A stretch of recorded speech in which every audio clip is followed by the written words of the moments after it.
Welcome বন্ধুরা। Derivative ইন্টারভিউর সেশনের আজকে কোশ্চেনটা আমরা স্টার্ট করছি। তো প্রথম যে কোশ্চেনটা সেটা হলো ইন্টারন্যাশনাল অটল অ্যাওয়ার্ড কে পেয়েছেন ত্রিপুরার। তো ইন্টারন্যাশনাল অটল অ্যাওয়ার্ড এটা পেয়েছেন ডেপুটি স্পিকার শ্রী রামপ্রসাদ পাল, উনি এই অটল অ্যাওয়ার্ডটা পেয়েছেন। তারপর সেকেন্ড কোশ্চেন, বিশ্বের ফ্রেশ ওয়াটার লেক কোনটি? তো বিশ্বের যে ফ্রেশ ওয়াটার লেক সেটা হলো তোমাদের উত্তর আমেরিকায় অবস্থিত সুপিরিয়র লেক। সুপিরিয়র লেকটা হলো ওয়ার্ল্ডের ফ্রেশ ওয়াটার লেক। তারপর ভারতের সবচেয়ে উঁচু লেক কোনটি? তো এটা জানতে চাওয়া হয়েছিল। তো ভারতের সবচেয়ে উঁচু লেকটি হলো সিক্কিমের চলামু লেক, সেটি হলো ভারতের সবচেয়ে উঁচু লেক। তারপর জানতে চাওয়া হয়েছে পশ্চিম ত্রিপুরা জেলায় মোট কয়জন এমএলএ রয়েছেন? তো পশ্চিম ত্রিপুরা জেলায় মোট এমএলএ রয়েছেন 14 জন। তারপর নেক্সট কোয়েশ্চেন, যেখানে জানতে চাওয়া হয়েছে ত্রিপুরা লোকসভা এবং রাজ্যসভায় কয়টা সিট রয়েছে? তো এই ক্ষেত্রে আমরা বলতে পারবো যে ত্রিপুরার লোকসভায় 2টি এবং রাজ্যসভায় 1টি সিট রয়েছে। তো রাজ্যসভার ক্ষেত্রে বিপ্লব কুমার দেব এবং লোকসভার ক্ষেত্রে প্রতিমা ভৌমিক ও রেবতী ত্রিপুরা, এই 2টি সিট রয়েছে লোকসভার ক্ষেত্রে। তারপর নেক্সট কোয়েশ্চেন, রাজস্থানের নতুন মুখ্যমন্ত্রীর নাম কি? তো রাজস্থানে রিসেন্টলি ইলেকশন হয়েছে, তো যে সিএম সিলেক্টেড হয়েছেন উনি হলেন ভজনলাল শর্মা, উনি হলেন রাজস্থানের নতুন মুখ্যমন্ত্রীর নাম। তারপর ত্রিপুরায় কোথায় বেশি আনারস চাষ হয়? তো এটা তোমাদের জিজ্ঞেস করা হয়েছিল। এটা উত্তর হয়ে যাবে কুমারঘাটের দারচুই এলাকাতে বেশি আনারস চাষ হয়ে থাকে।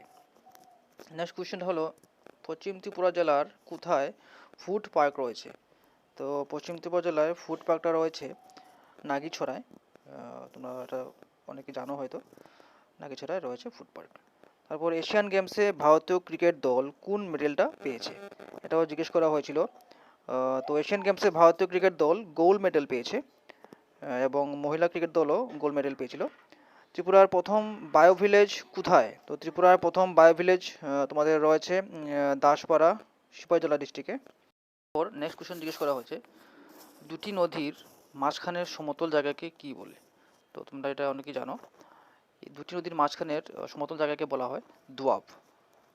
তারপর নেক্সট কোয়েশ্চেন, সেটা হলো তোমাদের নর্থ ইস্টের কোন জাতীয় পার্কে এক শৃঙ্গ গন্ডার দেখা যায়? এটা অনেকেই জানো তোমরা, সেটা হলো আমাদের কাজিরাঙ্গা জাতীয় পার্কে, কাজিরাঙ্গা ন্যাশনাল পার্ক বলা হয় এটাকে, এটা আসামে অবস্থিত। তারপর নেক্সট কোয়েশ্চেনটা জিজ্ঞেস করা হচ্ছে তোমাদের হাই হাক নৃত্য বা ড্যান্স কোন উপজাতিরা করে থাকে? তো হাই হাক ড্যান্স বা হাই হাক নৃত্য সেটা প্রদর্শন করে থাকে মলসুম উপজাতির লোকেরা। তারপর নেক্সট কোয়েশ্চেন তোমরা সেটা দেখতে পাবে, রাষ্ট্রপতি নিজের পদত্যাগ পত্র কাকে দিয়ে থাকেন? তো এটা পলিটিক্যাল সায়েন্স থেকে কোশ্চেন করা হয়েছে, সেটা হলো তোমাদের রাষ্ট্রপতি নিজের পদত্যাগ পত্র উপরাষ্ট্রপতিকে প্রদান করে থাকেন।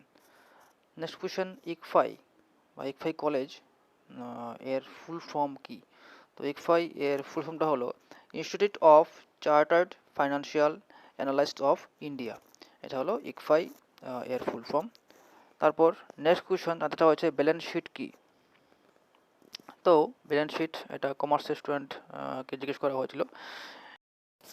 তো ব্যালেন্স শিট হলো একটি আর্থিক বিবৃতি যাতে একটি নির্দিষ্ট সময়ে একটি কোম্পানির সম্পদ বা দায়বদ্ধতার বিবরণ থাকে। দেন নেক্সট কোয়েশ্চেন যেটা জিজ্ঞেস করা হচ্ছে সেটা হলো মিটার গেজ আগরতলায় কবে এসেছে? তো এটা নিয়ে অনেকের মনে একটা ডাউট হয়ে গেছে ব্রড গেজ এবং মিটার গেজ নিয়ে। তো 2008 সালের অক্টোবর মাসে মিটার গেজ আগরতলায় এসেছিল এবং 2016 সালে ব্রড গেজটা ত্রিপুরায় এসেছে। ত্রিপুরা ইউনিভার্সিটির প্রথম চ্যান্সেলর কে ছিলেন?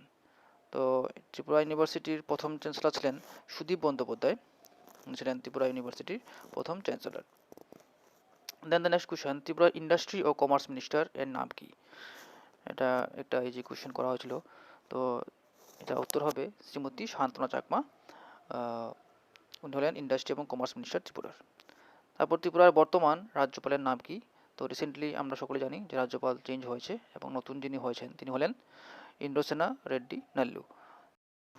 তো গতকাল এই সকল কোশ্চেনগুলি জিজ্ঞেস করা হয়েছিল। আমি আরও কোশ্চেন কালেক্ট করার চেষ্টা করব এবং উপস্থাপন করার চেষ্টা করব ইউটিউব চ্যানেলে। আপনার সঙ্গে থাকবে। ধন্যবাদ, নমস্কার।